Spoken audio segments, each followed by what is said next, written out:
Selam dostlar, Sovyet Yolculuğu kanalımıza hepiniz hoş geldiniz. Bu videoda sizlere Sovyetlerdeki gıda üretimi ve mutfak kültürü hakkında bilgiler vermek istedim. Sovyetler Birliği'nde ne gibi bir yemek alışkanlıkları vardı ve gıda üretimi nasıl oluyordu hep birlikte inceleyelim istedim. Mutfak kültürü ve yemek alışkanlıkları daima her toplumun vazgeçilmezi olarak tarihteki yerini almıştır. Kültürel öğe olarak kuşaktan kuşağa aktarılan çok sayıda beslenme biçimi, coğrafi, ekolojik, ekonomik yapı, tarihsel süreç gibi pek çok etkene bağlı olarak şekillendi ve günümüze kadar geldi. Benzer besinlerden üretilen yemekler kültürel öğelerle buluşunca sayısız çeşitlilik barındıran sofralar ortaya çıktı. Bununla birlikte tarihsel gelişim süreçlerinin birçok duruma etki etmesinden kaynaklı mutfak kültürü de tarih boyunca derinden etkilendi. Nitekim pek çok toplumda tüm halkın zengin içerikli yemeklere ulaşması kolay olmadı. Özellikle sınıfsal karakter tarih boyunca gerek mutfak kültürünün oluşmasında gerekse kitlelerin besin çeşitliliğine ulaşması konusunda belirleyici oldu. Kapitalist gelişimiyle birlikte zengin sınıflar kendi kültürel mutfaklarına sınırsız erişim olanlarına sahipken emekçiler ancak geçimini sağlayabilecek şartlarda yaşadıkları için bu olanakları oldukça sınırlıydı. Üstelik zengin sınıf diğer toplumların mutfak kültürlerine de ulaşabilmekteyken yoksullar için böyle bir durum söz konusu bile değildi. Sovyetler'de uygulamaya konulan yeni sosyalist toplum düzeni kapitalist düzenin aksine tüm Sovyet halklarının sayısız mutfak kültürüne özgürce erişebilmesini sağlamıştır. Üstelik birbirleriyle barış içerisinde yaşayan farklı kültürlere sahip çok sayıda halkın birbirleriyle olan etkileşimleri sonucu yemek kültürleri hızla zenginleşti. Sovyet mutfağı ülkede yer alan çok sayıda ulusal ve kültürel mutfağın birleşmesi sonucu meydana gelmiştir. Gelin hep birlikte Sovyet mutfak kültürünün günümüze kadar gelen gelişimine bir göz atalım.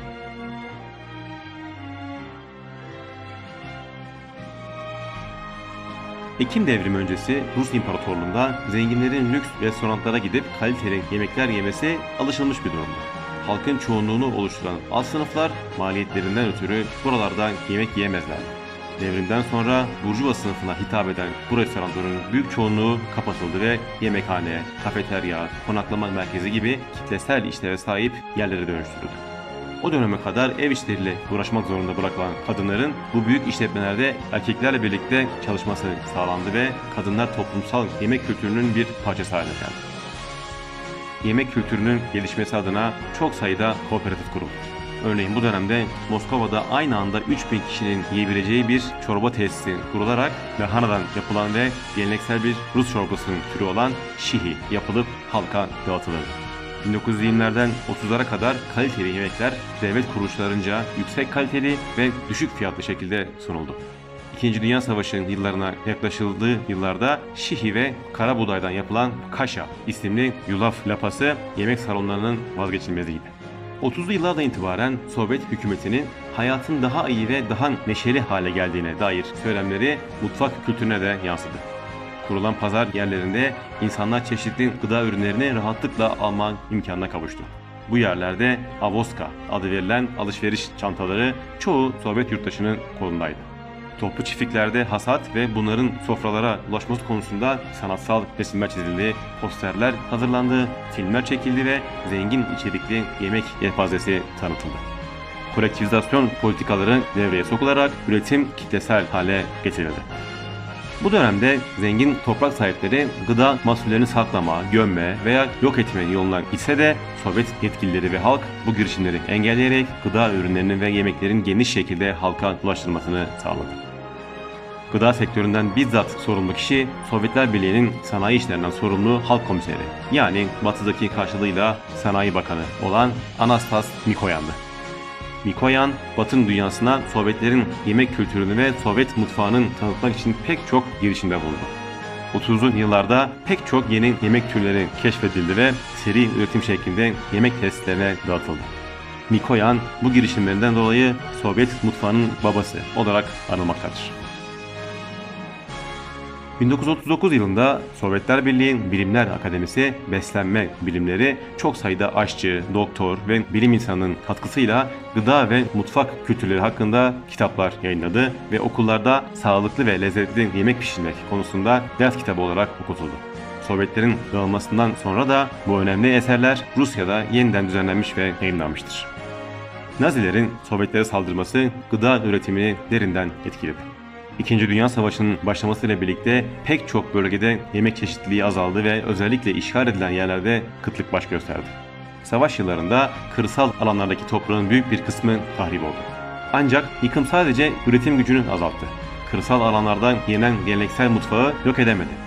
Gıda mahsulleri Orta Asya Cumhuriyetleri gibi savaşın birebir etkilenmediği bölgelerden yemek sıkıntısı çekilen bölgelere nakledildi. Örneğin tahıl sıkıntısının telafi etmek adına Özbekistan'dan diğer bölgelere yüklü miktarlarda tahıl taşındı. Tüm Sovyet halklarının dayanışması Sovyet mutfağının yok olmasına engel olan en büyük etken olmuştur. Savaş sonrasında tekrar toparlama sürecine giren Sovyet gıda sektörü yeniden pek çok gıda üretim tesisi inşa etti. Gözle görülür en büyük başarı 1954 yılında Bakir Topraklar projesi ile gerçekleşti. Kazakistan, Batı Sibirya ve Altay bölgelerinde yaklaşık 300 bin kilometrekarelik bir alanda yürütülen proje bu kapsamda büyük tarımsal başarılar elde etti. Örneğin sadece 1956 yılında 125 milyon ton buğday üretildi. Bu miktar o dönem Batı'nın yaklaşık 2 katına tekabül ediyordu. 1960 yıllardan itibaren etten balığa, yumurtadan sebzelere, meyveden günlük yemeklere kadar pek çok alanda üretim ve tüketim eş zamanlı olarak arttı. Bununla birlikte 1980'li yıllarda Gorbaçov'un perestroika sürecinde rekabet ilkesinin kısmen kabul edilmesi sonucu yemeklerin halka ulaştırılmasından ziyade satılması süreci başladı ve Sovyetler Birliği'nin dağılmasına kadarki olan süreçte yemek çeşitliliğine ulaşmak eski dönemlere nazaran daha zor oldu.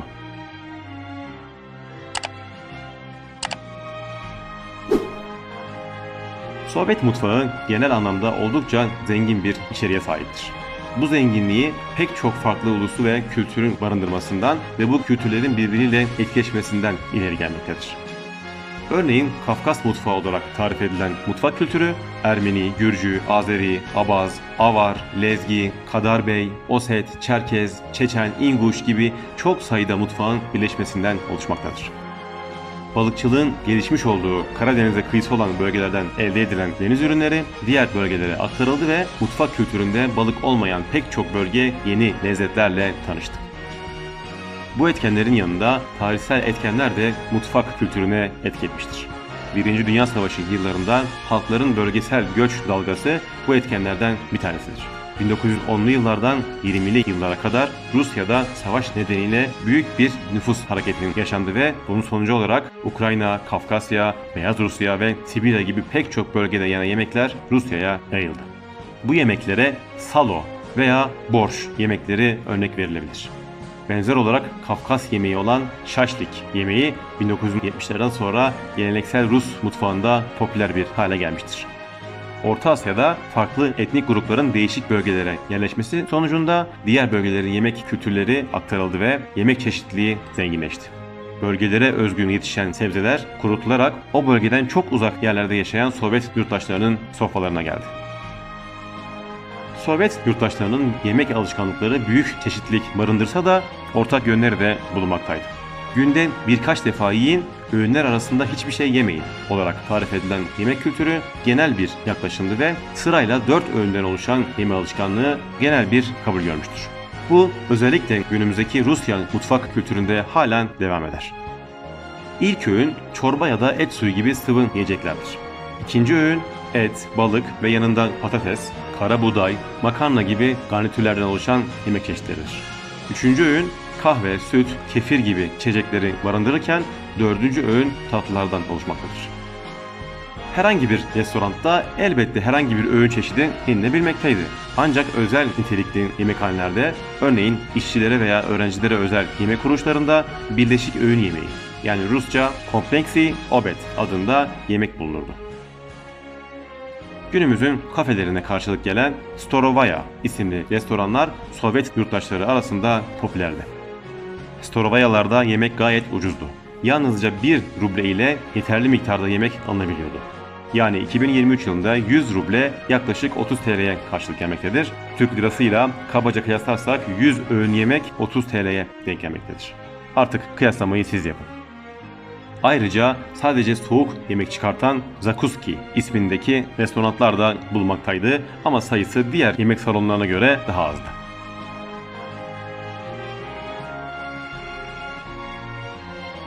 İçecek olarak Sovyet yurttaşları yüksek oranda çay tüketti. Tercih edilen çay türü her bölge için farklılık göstermektedir. Genel olarak Rusya'da siyah çay içilirken Kazakistan, Altay, Tuva, Buryat gibi Orta Asya Cumhuriyetlerinde daha çok yeşil çay tüketildi. Gürcistan'daki çay üretimi bu konuda önemli bir yere sahipti. Buradaki fabrikalarda üretilen çaylar hem yurt dışına hem de diğer Sovyet Cumhuriyetlerine sevk edildi. Ancak 1980'lerin ortalarına itibaren Gürcistan'da milliyetçi fikirlerin ortaya çıkışının sonucunda çay sevkiyatı yavaşlamıştır. Sovyetler Birliği'nin dağılmasından sonra Gürcistan'dan Rusya'ya ithal edilen çay oranı büyük ölçüde azalmıştır. Batı dünyasında uzun zamandan bu yana tüketilen kola kültürü Sovyetlere uzun süre giremedi. Coca-Cola 1940'lı yılların sonlarında şirket olarak ABD dışındaki pazar ağını genişletme kararı aldı ancak Avrupa genelinde komünistler kola tüketimine karşı çıktı. Bu dönemde Sovyet Maraşeli Georgi Zhukov'un isteği üzerine Beyaz Kola adıyla üzerinde kızıl yıldız amblemi bulunan renksiz bir versiyon ülkeye sınırlı sayıda sokuldu. Coca-Cola 1965 yılında Rusya için bir proje planladı ancak Sovyetler özel şirketlere izin vermediği için başarısız oldu. Şirket, Sovyet hükümetiyle işbirliği içinde satış kanallarını geliştirmeye çalıştı ve bu amaçla 1980 Moskova Olimpiyatlarına sponsor oldu. Ancak ABD'nin olimpiyat boykotu nedeniyle Cola'nın Sovyetlere girişi yeniden başarısız oldu. Öte yandan Pepsi Cola az da olsa Sovyet pazarına girmeyi başardı. 1972 yılında Rusya'da ürünlerin sınırlı pazarlama hakkı verildi. Sovyetler Birliği'nin dağılmasından sonra kola eski Sovyet Cumhuriyetlerinde Batı'yı sembolize eden bir içecek olarak görüldü. 90'lı yıllarda Coca-Cola ürünlerini engelsiz bir şekilde satmaya başladı. Alkol tüketimi Orta Asya'daki Sovyet Cumhuriyetlerinde geçmişten beri yaygın değildi. Ancak Rus toplumunda sıklıkla tüketilirdi. Ekim devriminden sonra aşırı alkol tüketimi sosyal bir sorun olarak ele alındı ve alkolizme karşı kampanyalar düzenlendi. 1920'lere kadar Rusya'da büyük oranda vodka tüketilirdi. 20'li ve 30'lu yıllarda alkol tüketiminin azaltılmasına yönelik kampanyalar yürütüldü ancak beklenen sonuçlar alınamadı. Bu yıllarda kentlerde yaşayan Sovyet yurttaşları vodka ve kvass adlı geleneksel bir alkol tüketmeye devam etti. 80'li yıllarda eski döneme benzer olarak alkollü içecekler üzerine yeniden düzenleme yapılmaya çalışılsa da toplumda pek de karşılık bulmamıştır. Evet dostlar, bu videoda sizlere Sovyet mutfağı hakkında genel bir bilgi vermek istedim. Bu az bilinen konu hakkında çeşitli bilgileri derleyip sizlere sunmak istedim. Umarım beğenmişsinizdir. Sovyetlerle ilgili az bilinen konulara dair böyle videolar hazırlıyorum. Sovyet Yolculuğu kanalımızı takip etmeyi, abone olmayı unutmayın arkadaşlar. Videomuzu beğendiyseniz de bir kere beğeni butonuna tıklamayı da lütfen unutmayın. Konu hakkında siz ne düşünüyorsunuz ya da ekleyeceğiniz bir şey var mı? Lütfen yorumlarda buluşalım. Diğer videolarda buluşmak üzere. Şimdilik hoşça kalın.